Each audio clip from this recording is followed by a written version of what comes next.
নমস্কার, কেমন আছেন সবাই? প্রবাসী ঘরকন্যা একটি ভ্লগে আপনাদের স্বাগত জানাই। যাচ্ছি বাচ্চাদের স্কুলে ছাড়তে, গাড়িটার অবস্থা দেখুন। বাইরে ছিল, গোটাটা ভরে গেছে একটু। হ্যাঁ,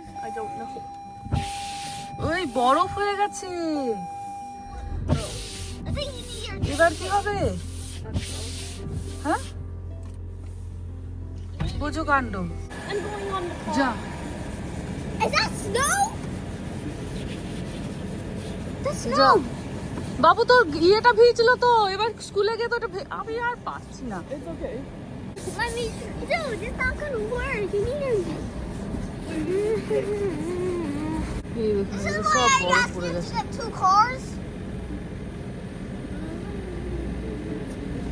এই কটা দিন এখানে এত ঠান্ডা পড়েছে যে বলার কথা নয়, জানেন? কিন্তু তাতে যে আবার গাড়ির কাঁচে এরকম মোটা পুরু করে বরফ পড়ে যাবে সে তো ধারণারও বাইরে। একেতে এদিকে স্কুলের দেরি হয়ে যাচ্ছে আর অন্যদিকে কাঁচে কিছু দেখা যাচ্ছে না। তো ওই জন্য সবাই মিলেই তাড়াতাড়ি করে চেষ্টা করছি, খানিকটা দেখা যাওয়ার মতো হয়েছে, চলুন তাড়াতাড়ি বাচ্চাদেরকে দিয়ে আসি। বাচ্চারা তো দেখে ভীষণ এক্সাইটেড। নেহাত ওদেরকে এখন স্কুলের জন্য বেরাতে হবে বলে, তাই নাহলে এটা নিয়েই বেশ খানিকক্ষণ ওরা হই হই করে কাটাতো। যাবো ওদের নিয়ে একদিনকে বরফে। চলুন আগে তাড়াতাড়ি টুক করে দিয়ে আসি।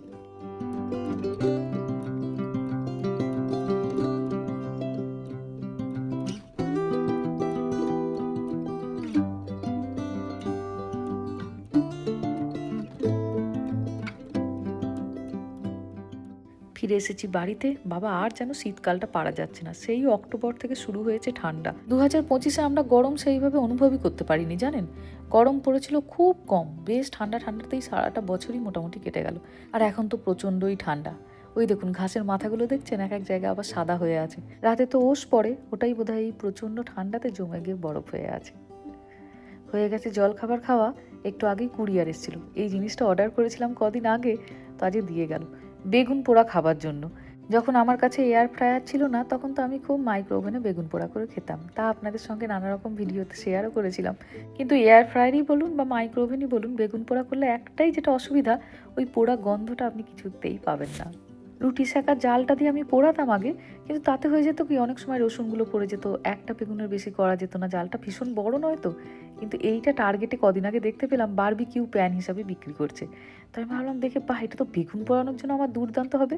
আর সত্যিই তাই, দেখুন এই বড় বড় দুটো বেগুন ধরে গেল, একটা আলু ধরে গেল, একটা টমেটো, বেশ কটা রসুন, সমস্ত জিনিসপত্র ধরে গেল, আর কেউ পড়েও যাচ্ছে না। যদিও এই দেশের লোকেরা তো বেগুন পোড়া খুব একটা খায় না, ওরা ব্রোকলি, ফুলকপি, আলু এই সমস্ত জিনিস পুড়িয়ে খায়। তবে অনলাইনে যখন এটা দেখলাম রিভিউও খুব ভালো ছিল, তাই আমি ভাবলাম আমিও একবার এনে দেখি। আর এদেশে তো মোটামুটি রিটার্ন পলিসি খুব ভালো হয়। যদি দেখতাম যে কাজে আসছে না তাহলে হয়তো ফেরত দিতাম। কিন্তু এই দেখুন কি সুন্দর শাঁকা হয়ে গেল।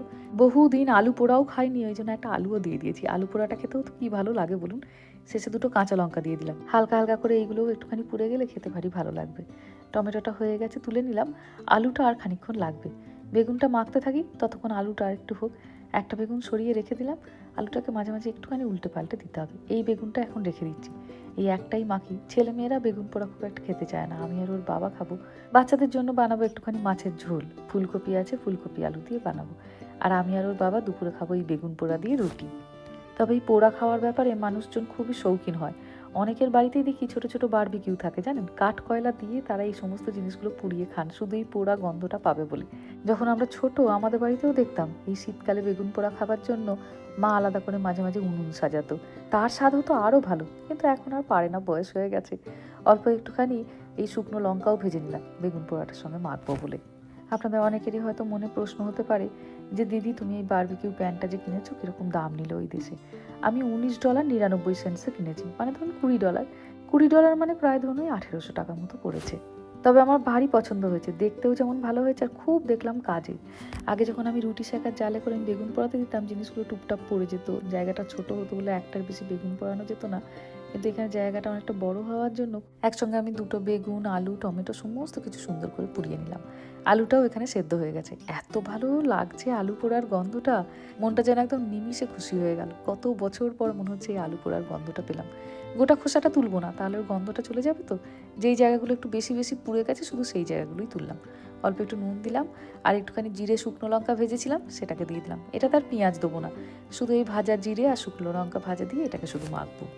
যদিও এখন মাত্র 12:30 বাজে, কিন্তু মেহার বাবাকে খেতে দিয়ে দেবো। আজকে ওর বাবার সকাল থেকে এত কাজের প্রেশার, ও জল খাবার খেতে পর্যন্ত আসতে পারেনি। যদিও সাধারণত ও সকালে স্নান করে পুজো করেই কাজে বসে পড়ে, আর মাঝখানে টুক করে একবারটি এসে একটা স্মুদি নিয়ে চলে যায়। কিন্তু আজ স্নানও হয়নি, পুজোও হয়নি, স্মুদি খেতেও পারেনি। তো এখন দেখছি এই যে পুজো করছে, তার মানে এবার হয়তো নামবে। তো নামলেই একদম ভাবছি খাবারটাই দিয়ে দিই। ব্যাস হয়ে গেছে, চলুন দিয়ে আসি। Special food. আলু পোড়া, বেগুন পোড়া, সব পোড়া দিয়ে আজকে রুটি। শীতকাল মানেই পোড়া ভাজার দিন। বাহ, দারুণ। দেখো দেখি কেমন হয়েছে।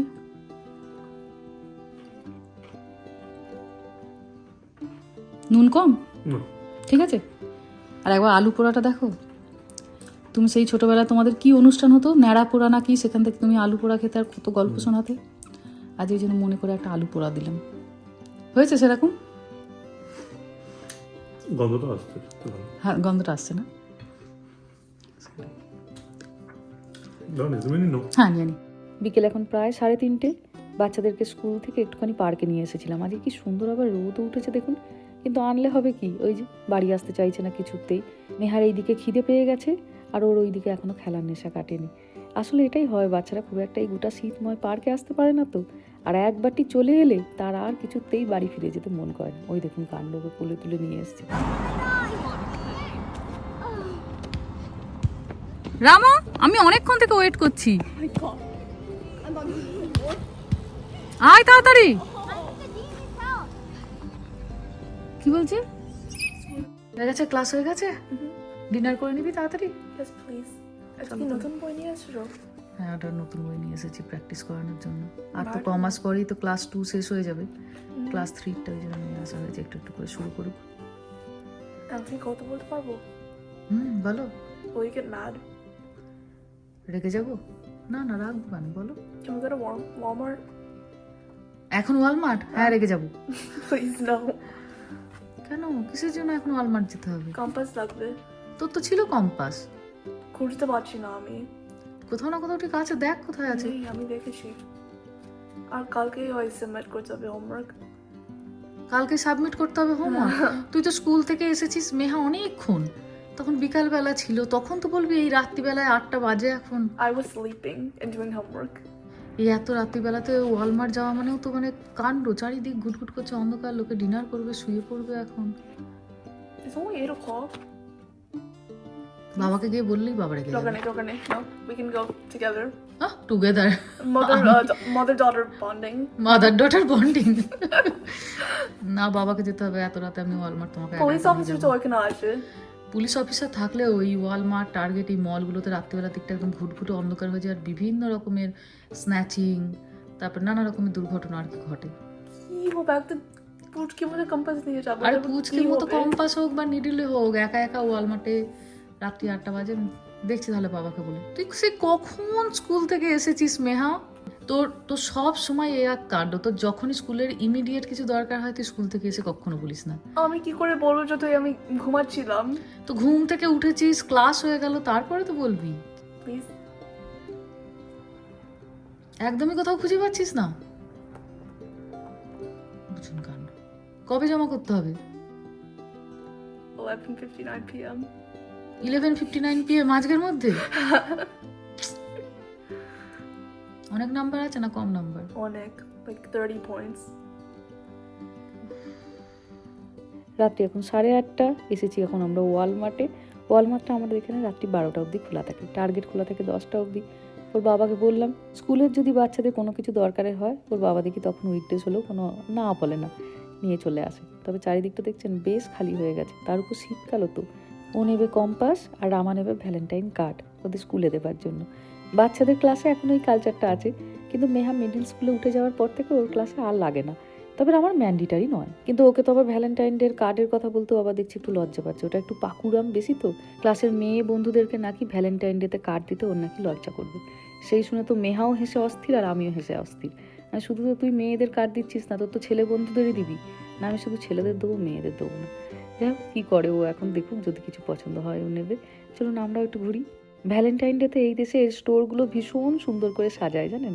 আমার ইচ্ছে ছিল কাল কিংবা পরশু একবারটি আমি স্টোরে আসবো, মেহার বাবার জন্য, মেহার জন্য, আর আমার জন্য টুকটাক জিনিসপত্র নেবো, কিন্তু আজকে ওদের সামনে নেবো না, একটু সারপ্রাইজ গিফটের মতো আর কি। কালকে ওরা যখন স্কুলে চলে যাবে, ওর বাবা অফিসে বসবে, তখন একবারটি গাড়িটা নিয়ে টার্গেটে যাবো। ছোটোবেলায় যখন ধরুন আমরা এই মেহাদের বয়সীতে ছিলাম, তখন যদি কোনো বন্ধু ভ্যালেন্টাইন ডেতে এরকম একটা টেডি পেতো, মনে হতো পৃথিবীর মধ্যে সব থেকে সুখী মেয়ে বোধহয় ওটা। যদিও আমাদের সময়তে একটা টেডি পাওয়া মানে মারাত্মক ভাগ্যের ব্যাপার, তখন তো জিনিসপত্রগুলো স্টুডেন্ট লাইফে এগুলো এত কস্টলি লাগতো। ভ্যালেন্টাইন ডেতে বিভিন্নজন ঘরে তো পার্টিও অ্যারেঞ্জ করেন। কি সুন্দর কাপটা লাগছে দেখুন, ভ্যালেন্টাইন ডে থিমের ওপরে এখানে ডিসপোজেবল প্লেটস, কাপ সব রাখা আছে। এখানেও নানা রকমের ছোটোখাটো জিনিসপত্রগুলো আর কি, বাচ্চারা যাতে স্কুলেও নিয়ে যেতে পারে বা আপনি ঘর সাজানোর জন্য। বাহ, এই গিফট বক্সটা কি সুন্দর দেখতে লাগছে দেখুন। এদেশে যেহেতু ভ্যালেন্টাইন ডে স্কুলগুলোতেও সেলিব্রেট হয়, সেলিব্রেট মানে মারাত্মক কিছু সেলিব্রেশন নয়, কিন্তু ক্লাসের মধ্যে আর কি একটু কার্ড এক্সচেঞ্জ হয়, বাচ্চাদের জন্য বাবা মায়েরা কুকি পাঠায়, সেগুলো খায়, তো ওইভাবেই সেলিব্রেশন, বাচ্চারা দেখি খুব খুশিও হয়। তো সেই সমস্ত জিনিসপত্রগুলো এই দিকটাতে দেখছি আছে। এইটাও কি সুন্দর লাগছে দেখুন, সোফাতে লাগলে ভারী সুন্দর লাগবে এই ভ্যালেন্টাইন্স ডে থিমের ওপরে। ভালো ভালো রকমের বেশ সুন্দর সুন্দর টেডি আছে। বাহ, এই কুশনটা তো ভীষণই সুন্দর দেখুন। ছেলে মেয়েরা বাবার সঙ্গে ওদিকে কি লাগবে না লাগবে দেখছি। চলুন আমরা একটু কিচেনের দিকটা যাই। আমি যখনই ওয়ালমার্টে আসি এই দিকটায় আসি, রান্নাঘরের ছোটোখাটো জিনিসপত্রগুলো এই দিকটায় থাকে, আর সেগুলি ভারী কাজের হয়। এই যে পিৎজা কাটার, ক্যান ওপেনার, এইখানটাতে আপনি বাসনপত্র বা ডিনার সেট এই ধরনের জিনিসপত্র পাবেন না, পাবেন একদম ছোট ছোট জিনিসপত্রগুলো। বাহ, এই প্রিন্টটা কি সুন্দর লাগছে দেখুন। আইসক্রিম স্কুপ, ডিপ ফ্রিজ থেকে যখন আইসক্রিম নেওয়া হয় অনেক সময়তেই দেখবেন চামচগুলো বেঁকে যায়, কিন্তু এরকম একটা স্কুপ থাকলে এগুলো খুব শক্তপোক্ত, তো বাঁকবে না। এটা হচ্ছে গিয়ে কেক তোলার পাই সার্ভার। জন্মদিন বলুন বা বিবাহবার্ষিকীতে কেক কাটার পরে কেক তোলাটা একটা খুব ঝামেলার জিনিস হয়, তো এরকমটা পাই সার্ভার থাকলে সুবিধা। এই দিকটা মোটামুটি অনেক কিছুই গোল্ডেন কালেকশনে আছে দেখুন। এটা হচ্ছে মেজারিং কাপসগুলো, এগুলো খুব সুন্দর একদম সোনালি রঙের। আর এইটি তো ভারী ভালো লাগলো, এটা সচরাচর দেখা যায় না, গোল্ডেন কালারের ছাঁকনি, রান্নাঘরের সমস্ত কিছু একদম ম্যাচিং। এসে দেখি বহু বাচ্চাদেরকে চপস্টিকে খেতে, চপস্টিকগুলো কি সুন্দর লাগছে দেখুন, একই রকম প্রিন্টে, যাতে রান্নাঘরের সব কিছু আপনি একদম সেটে পান। এই যে এগুলো সেই একই রকম প্রিন্ট। ক্যান ওপেনার, বাবা কি বড় কাঠের হাতাটা দেখুন। লক্ষ্মী পুজোয় বা সরস্বতী পুজোর সময় যখন বড় হাঁড়িতে ভোগ রান্না করি, এইরকম বড় একটা কাঠের হাতা থাকলে খুব ভালো হতো। দেশের সেই ডাবু হাতা, বিয়ে বাড়িতে বা অনুষ্ঠান বাড়িতে এইরকম হাতায় করে ডাল দেওয়া হয়। প্রথমের দিকে যখন আমরা ওয়ালমার্ট, টার্গেট এই সমস্ত জায়গাগুলোতে আসতাম, ধরুন প্রায় বছর 10 আগে, তখন এত এখানে স্টিলের জিনিস দেখা যেত না, কিন্তু স্টিলের জিনিসের হয়তো ডিমান্ড বেশি আস্তে আস্তে হয়েছে, বা যাই হোক এখন দেখি স্টিলের জিনিসও খুব রাখে। এটা হচ্ছে কুকি ডো মাখার, হাতে করে যদি না মাখতে আপনার ইচ্ছা করে, তাহলে এই ছোট্ট যন্ত্রটি দিয়ে আপনি কুকি ডোটা মাখতে পারেন। তার মানে এটা দিয়ে আটা মাখাও যাবে জানেন। আটার মন্ড বা কুকি তৈরির ডো মোটামুটি তো একই জিনিস। এইগুলোও মেজারিং স্পুন, কিন্তু সাইজে একটু ছোট। ধরুন একটুখানি ভ্যানিলা এসেন্স দিলেন বা নুন দিলেন বা বেকিং সোডা দিলেন, বেকিং পাউডার দিলেন, ওই জন্য ছোটো ছোটো সাইজ করা। সারাদিনে যেহেতু একটা বড় সময় আমি রান্নাঘরে কাটাই, ওই জন্য এই রান্নাঘরে বিভিন্ন রকমের জিনিসপত্র দেখতে আমার ভারী ভালো লাগে। এটা হচ্ছে আপনার ওই সসের বোতল বা কোল্ড ড্রিঙ্কসের বোতল বা ওয়াইনের বোতল খোলার জন্য, এটা আমাদের একটা আছে এবং ভারী কাজের। এটা হচ্ছে গার্লিক প্রেস। আমাদের প্রায় প্রত্যেকেরই বাড়িতে যেমন ছোট্ট ছোট্ট স্ক্র্যাচার থাকে, যেটা দিয়ে আমরা আদা রসুন সব স্ক্র্যাচ করি, এদেশেই যে এইরকম ধরনের ছোট্ট মতো গার্লিক প্রেস পাওয়া যায়, এগুলোও ভারী কাজের হয়। আর এই জিনিসটি আপনাদেরকে দেখাই, এই দেখুন, এইটি হচ্ছে একটা ছোট্ট মতো রান্নাঘরে ব্যবহার করার জন্য হাতুড়ি।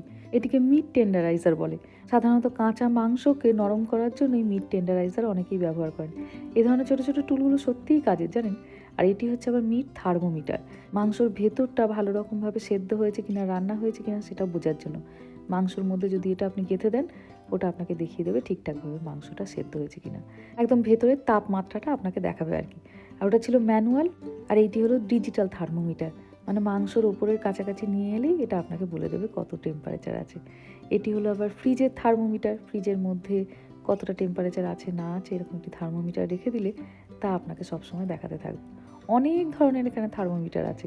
আর এইটি হচ্ছে আবার ওভেনের থার্মোমিটার, আপনার ওভেনের ভেতরে কত টেম্পারেচার আছে না আছে সেগুলি জানার জন্য আপনি এটাও ব্যবহার করতে পারেন।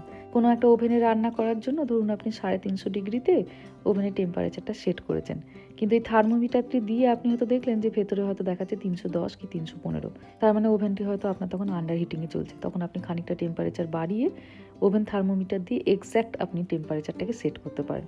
এখানে আবার মিট টেন্ডারটা দেখুন অ্যালুমিনিয়ামের, মানে বড় মাংস যদি হয় তাকে নরম করার জন্য, তখন আর ওই সিলিকনেরটা হয়তো কাজ হবে না, তখন এইটি নিতে হবে। বাহ, খুন্তিগুলো বেশ সুন্দর তো। এবারে সরস্বতী পুজোর যখন আমরা ভোগ রান্না করছিলাম মনে হচ্ছিল খুন্তিটা কম পড়েছে। দাঁড়ান তাহলে কটা খুন্তি দেখে শুনে সুন্দর করে নিয়ে যায়। এটা একটি স্ক্র্যাচার। এখানে খুব বড় বড় বেলনি পাওয়া যায়, দাঁড়ান ওটা আপনাদেরকে একবার দেখাই। যদিও এই দেশের লোকেরা রুটি পরোটা খায় না, এই বেলনিগুলো তারা ব্যবহার করে ওই কুকির ডো বানিয়ে সেগুলোকে বেলার জন্য। কি বিশাল বড় বড় দেখুন বেলনি আপনি এখানে দেখতে পাবেন, কিন্তু আপনি এখানে চাকি দেখতে পাবেন না। তা সাধারণত কিচেনের যে কাউন্টারটা থাকে সেখানেই দেখি বেশিরভাগ সময় বেলতে। ঠাকুরের জন্য কটা খুন্তি নিলাম, নেওয়া হয়ে গেছে বাচ্চাদের জিনিসপত্র। ওর বাবা বিল করাতে গেল, খুন্তিগুলো দিয়ে দিলাম। ভ্যালেন্টাইন ডের এখানে আবার ছোট্ট ছোট্ট চীনামাটির ঘর, কি সুন্দর লাগছে দেখুন। ডেকোরেশনের জন্য অনেকেই ব্যবহার করে। নানা রকমের টুকটাক জিনিসপত্র আছে। আমি খুঁজছি একটু চকলেট, অন্য সময় দেখি প্রচুর চকলেটের বক্স আসে, কিন্তু এবার কোথায় রেখেছে কি জানি। ও মা, কি সুন্দর সিপি কাপগুলো দেখতে দেখুন। দিনগুলো যেন একদম জলের মতো বয়ে যাচ্ছে। এই নতুন বছর পড়লো, পড়ে না পড়েই ভ্যালেন্টাইন্স ডে। এই যে পেয়েছি চকলেটের বক্সগুলো, ভালোই হলো একবার দোকানে এলাম বলেই এই হাজার রকম জিনিসপত্র দেখে মনেও হচ্ছে হ্যাঁ ভ্যালেন্টাইন্স ডে সামনেই। রোজের এই গতানুগতিক জীবনে এই দিনগুলোই তো একটু করে রং বলুন। চলুন, হয়ে গেছে ওদের বিল করানো, ফোন করছিল। চলুন এবার বেরাই, বাড়ি গিয়ে তারপর আবার বাচ্চাদের খাইয়ে দাইয়ে শোয়ানো। আবার কাল থেকে তো শুরু হয়ে যাবে নতুন দিন। রাত্রি এখন প্রায় 9:30, ধরলাম এবার বাড়ির পথ। চলুন তাহলে ভিডিওটাও আজকে এখানেই শেষ করছি। সবাই ভালো থাকবেন, সুস্থ থাকবেন, সাবধানে থাকবেন। আর ব্লগটা কেমন লাগলো সেটা আমাকে অবশ্যই কমেন্টে জানাবেন। ভালো লাগলে একটা লাইক করে দেবেন। সবাই ভালো থাকবেন, সুস্থ থাকবেন, সাবধানে থাকবেন। দেখা হবে খুব শিগগিরই পরের একটা ব্লগে।